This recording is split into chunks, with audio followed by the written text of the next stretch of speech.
Hello again. Last time I talked about synchronous designs, the pipeline from counters to generating pixels, and showed some simple hand-derived expressions for some flags like sync pulses. I also said that I used a program to generate the more complex expressions and then simulate the behavior. This simulator meant that I could verify the design before connecting it to a monitor, and that made the first connection of my board display the correct image. Okay, we'll admit there were some small mistakes. Firstly, the EEPROM was in a ZIF socket that wasn't correctly seated in the breadboard, leading to bad connections.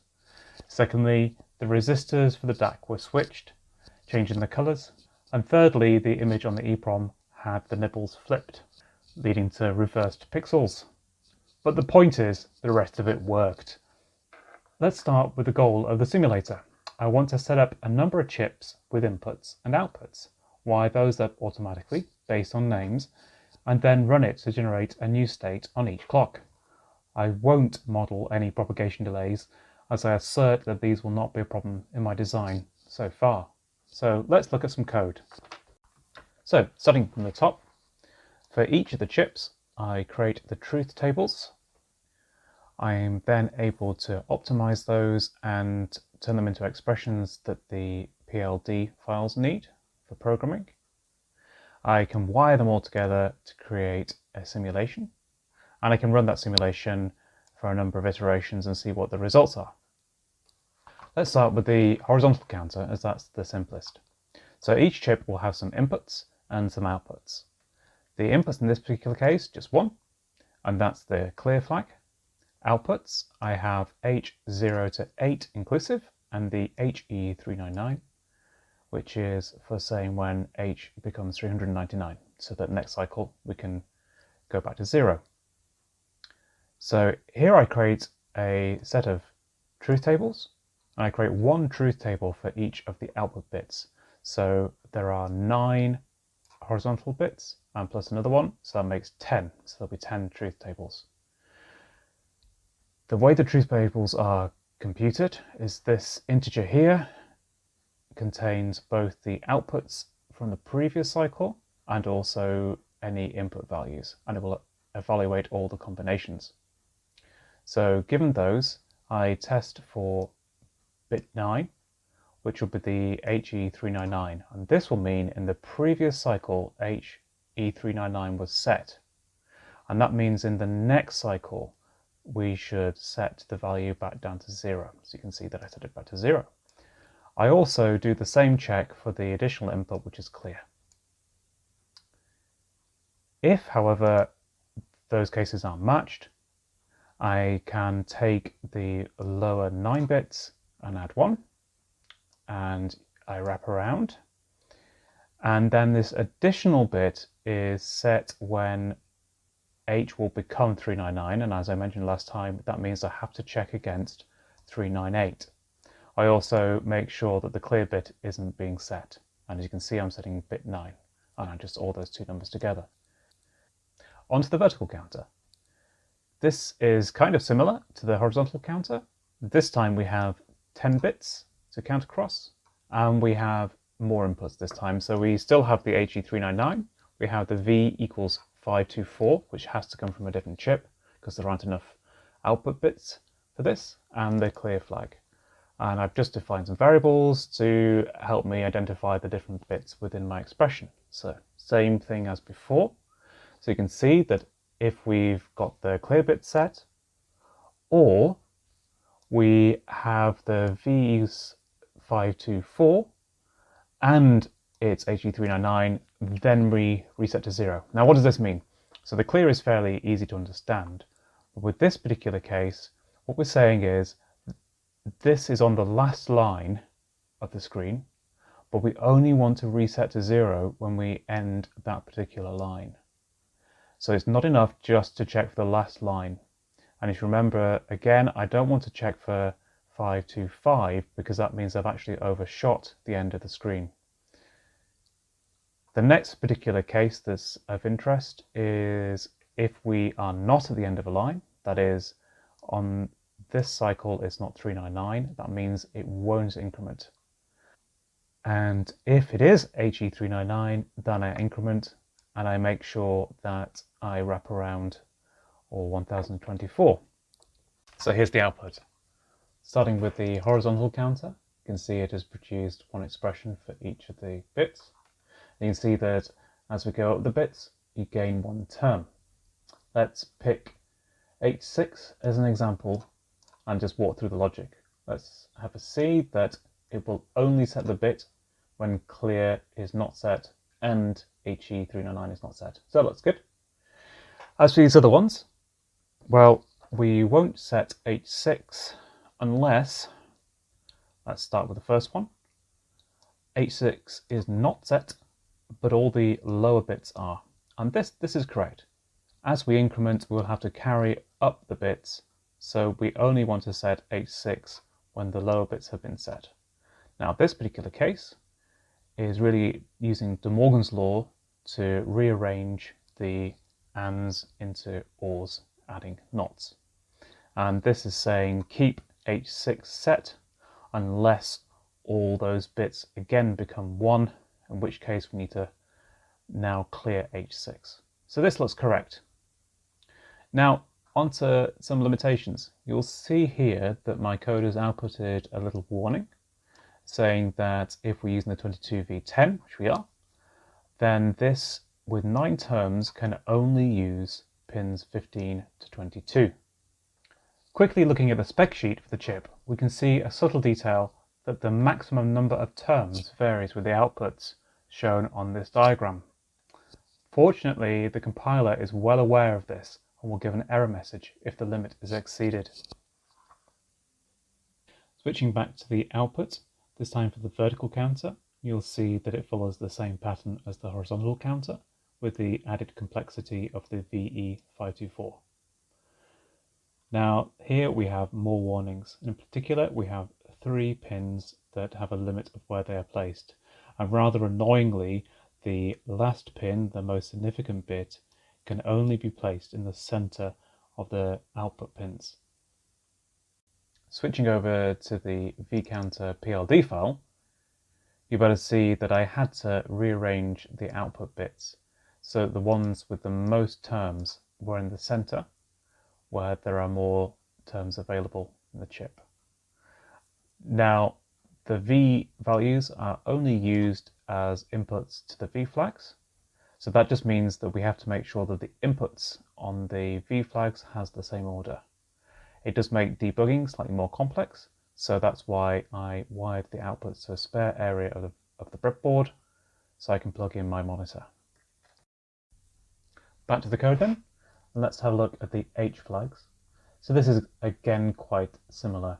As inputs this time we have all of the H bits, and we also have HE399, a flag indicating whether we're in the vertical range of visibility, and also the lowest bit of V, which is used to indicate whether we're on an even or odd line. As outputs we have the horizontal sync, whether we're in the visible area, a read enable, which I haven't wired up yet, the flag to say to increment the address, which connects to the address chips, a flag to indicate whether to repeat the line, and then I'll deal with this rep line 2 later when I deal with the second address chip and why the limitations on the number of gates really causes some problems. Now in this particular case, because these are all just flags and we're not thinking of numbers, it was a lot easier just to write each expression out individually, which is what I've done. And you'll see that to set the horizontal sync, we say that we're not between 7 and 55. Remember, it has to be 1 cycle ahead. This is merely the mask value, so that we're considering only the H values as inputs and not the additional flags. And it's kind of like that for the rest of them. So let's scroll down to the V flags. And this is slightly more difficult. If you remember, I talked about ways of skinning cats. In this particular case, I do have to read the previous value of the output in order to preserve state. Otherwise, it's quite simple. Before talking about the 2 address generation chips, I should revise some of the theory. and explain why it can't be implemented as a simple, naive way in the gal chips. Here's the slide from last time. At the start of the screen, the address is reset. This address is a 15-bit input to the address chips, which I have currently tied to ground to make it reset to 0. In the future, I want this to be read from an addressable latch that the CPU can write to. This will allow for hardware scrolling of the screen. When it's in the visible area but only on every other pixel, it needs to increment the address. At the end of an even line, it needs to subtract 160 to repeat that as the next line. Let's consider incrementing first, as that's the simplest case. I split the address between two chips, with the lower 8 bits in one chip and the upper 7 bits in the other chip. One of the outputs of the H flags chip is inc address, which triggers when the address needs to be incremented for the next cycle. It's crucial that the address increments synchronously so as to give a stable address for reading. Therefore, I decided to add a carry bit that goes high when the lower 8 bits are all ones, which is hex FF, as shown here. It means that on incrementing, the lower bits will carry 1 to the upper bits. The upper address chip can use that with the inc address flag to determine when to increment. You'll see that it only increments when both inc address and the carry bit are 1. And this, if we concatenate the two parts of the address together, gives correct addresses. Subtracting 160 at the end of even lines to form a repeat should be fairly similar. 160 is less than 256, so the upper address chip only changes if its value in the lower 8 bits contain less than 160, or hex A0. Just like carry, it will be possible to create a borrow bit, shown here, that is high if the value is less than 160. It means that on subtracting 160, the lower bits will borrow from the upper bits. The upper address chip could use this along with the rep line, as repeat line, flag, to determine when to decrement by 1. And you can see, just like with inc address, it's only when rep line and the borrow bit are set that the upper chip must decrement. Now, from my use of the conditional, you can probably guess that I couldn't get this working.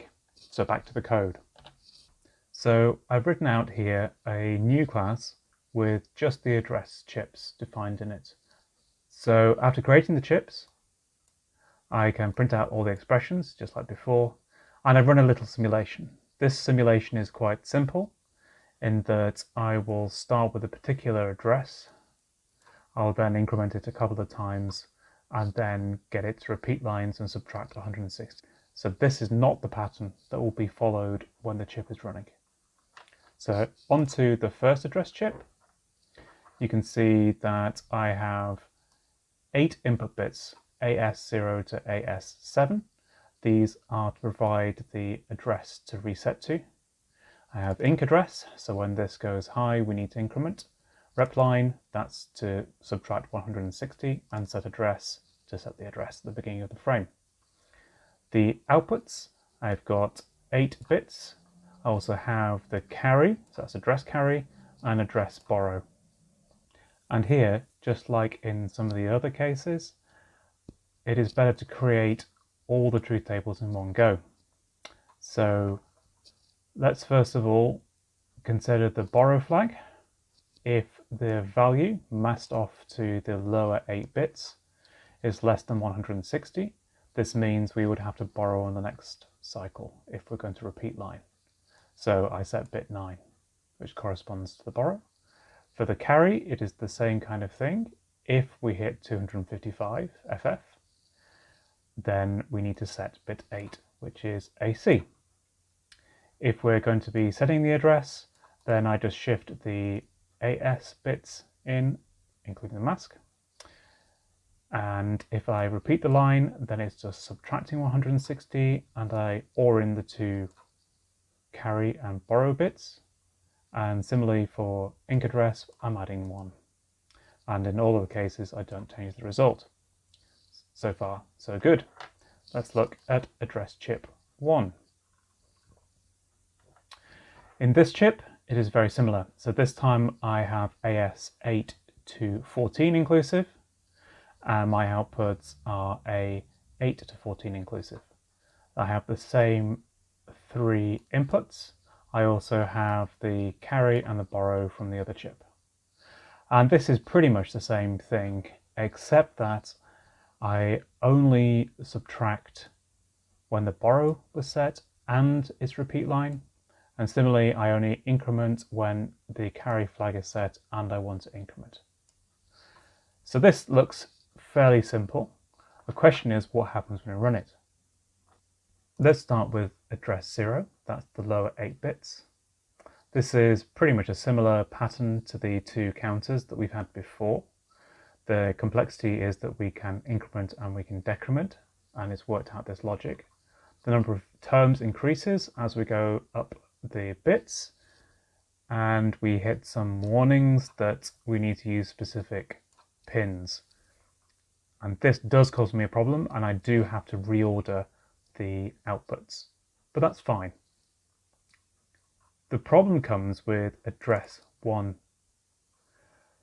As you can see, we started to get the warnings on the lower bits as well. And when we hit A11, we have 20 terms, which we cannot achieve in this chip at all. And it only gets worse from there. However, the logic does work. So this example started with 0. You set address to set an address of hex 4321. I was then able to increment it twice and also to subtract 160. Heading back to the code for the first address chip, we can notice something interesting. We will either be repeating the line that is subtracting 160, or we will be incrementing. This means that we might be able to combine the 2 flags, carry and borrow, and let the second address chip work out what is meant as it looks at the repeat line and inc address flags. However, the problem with this is that incrementing the address must be synchronous. So we need the carry to be predicting what would happen if inc address were set. However, repeating the line doesn't have to be synchronous. If you remember from the timings, we have 80 cycles until we hit the visible area of the screen. Now we need a few spare cycles to prepare the addresses, but still we have plenty to allow some kind of ripple effect of the borrow flag. So can we make inc address completely synchronous, but relax the condition on repline and allow that to take 1 or 2 cycles extra? And the answer, spoilers, is yes. So this is the same table that I showed before. However, I've added repline 2, which is simply repline, but delayed by 1 clock cycle. I've also merged the carry and borrow flags together. And borrow only goes high when the lower address chip has already borrowed. So this means that, as you can see in orange, we temporarily produce incorrect addresses. And it's only on the next clock cycle that the upper address chip resolves this problem.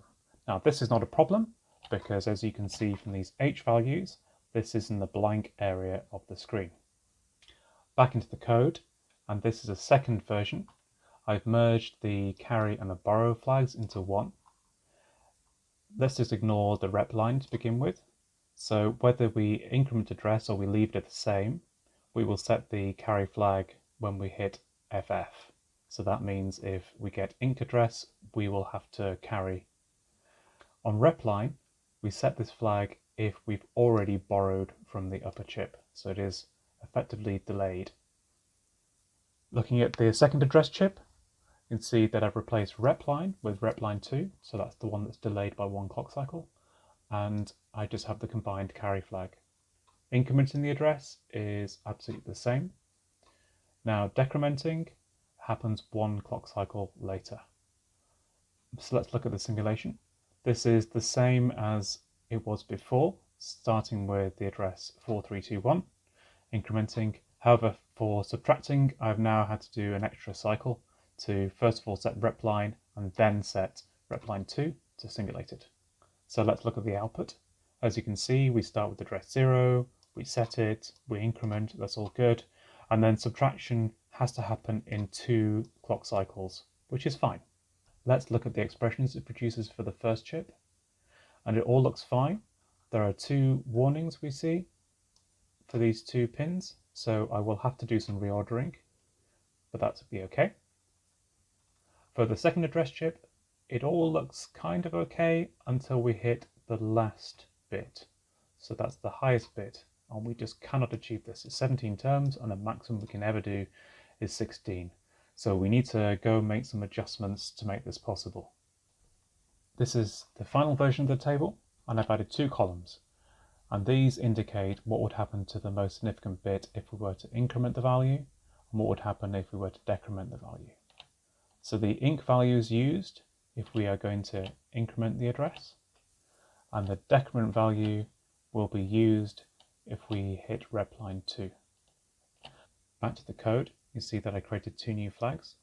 The first looks at the value if it's going to be incremented, and then reads out the top bit, and we'll set bit 7, which is A14 inc. And the second reads the decremented value, reads out the top bit, and we'll set bit 8, which is A14 rep. So these will appear as outputs of the chip, but we will just never connect them to anything. And we just use the feedback so that when we come to incrementing, for example, we can read for A14 the particular bit that's been set before. So over to the simulation, you can see that I start with the 0 state, and this means that all inputs and outputs will be started with 0. I'm going to set the clear flag and then evaluate what will happen on the next clock cycle, and that will make sure that we have a consistent state to start with. And then I'm going to run a number of iterations, and I run a number of iterations, one for each row of the screen, and an extra 130 rows to see what happens at the end of the display and into the next. I print out the numbers that I get from the various chips and also the individual flags. So let's look at the output of that. And you can see the vertical counter, the horizontal counter, the address, and the flags. And the slash in front of the flag means the flag is low. You can see that the horizontal sync starts high, becomes low at H is 8, and remains low until H becomes 56. So that matches our timing diagram. Let's skip ahead to row 125. You can see that just before H is 80, which is the beginning of the visible area, we've set the read enable. We set the visible flag so that the next cycle the pixel chip will output pixels, and we're incrementing the address ready for the third pixel. So everything is working correctly. We can see that the address is incrementing every other cycle. Skipping towards the end of the row, we see that read enable goes low 2 cycles early, the visible flag goes low 1 cycle early, that's all good. And we don't want to increment the address. Actually, what we want to do on the next cycle is repeat the line. Now, because the lower bits are greater than or equal to 160, that means there is nothing to borrow from the higher chip.